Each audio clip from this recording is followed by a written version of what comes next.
ঢাকা জেলার মধ্যে সবচেয়ে বেশি ইটভাটা রয়েছে ধামরাই উপজেলায়। তবে চলতি বছর এখানে কোনো প্রকার অবৈধ ইটভাটা চলতে দেওয়া হবে না বলে কঠোর হুঁশিয়ারি উচ্চারণ করেছেন ঢাকা জেলা প্রশাসক মির্জ ফরিদা খানম।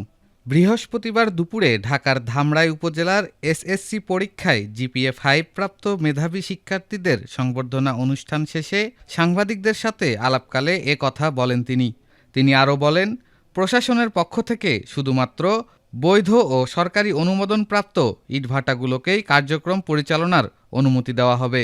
এর বাইরে নিয়মনীতি অমান্য করে গড়ে ওঠা বাকি সব অবৈধ ইটভাটা সম্পূর্ণভাবে বন্ধ করে দেওয়া হবে। সংবর্ধনা অনুষ্ঠানে সভাপতিত্ব করেন উপজেলা নির্বাহী কর্মকর্তা মোহাম্মদ আল মামুন। বিশেষ অতিথি হিসেবে উপস্থিত ছিলেন ধামরাই থানার ভারপ্রাপ্ত কর্মকর্তা ওসি নাজমুল হুদা খান, উপজেলা বিএনপি সভাপতি শামসুল ইসলাম। অনুষ্ঠান শেষে উপজেলার ১৮৬ জন কৃতি শিক্ষার্থীকে সংবর্ধনা, একটি বিদ্যালয়ের ৭০০ গাছের চারা বিতরণ, খেলার সামগ্রী, শিক্ষা উপকরণ ও বেদেপল্লীতে টিন, নগদ টাকা ও খাবার সামগ্রী বিতরণ করা হয়। ঢাকা জেলার ভিতরে সব থেকে বেশি ইটভাটা রয়েছে, তো পরিবেশ অধিদপ্তরের ছাড়পত্র নেই এরকম কোনো ইটভাটাকে আমরা কখনোই কোনোভাবেই কার্যক্রমের আওতায় আসতে দিব না। আমাদের মাননীয় প্রধানমন্ত্রী কিন্তু ব্লক ইটের ব্যাপারে সুপারিশ করছেন বা ব্লক ইটের দিকে আমাদের নেওয়ার চেষ্টা করছেন পরিবেশের ভারসাম্য রক্ষায় বা পরিবেশের সুরক্ষা দেবার জন্য।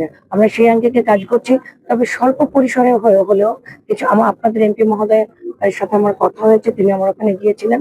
আমরা স্বল্প পরিসরে কিছু ইটভাটার পারমিশন দিব, যেহেতু আমরা ব্লক ইটে এখনো যেতে পারছি না, আমাদের ডেভেলপমেন্টের কার্যক্রম চালাতে হবে, তবে সেটা খুবই যাচাই বাছাই।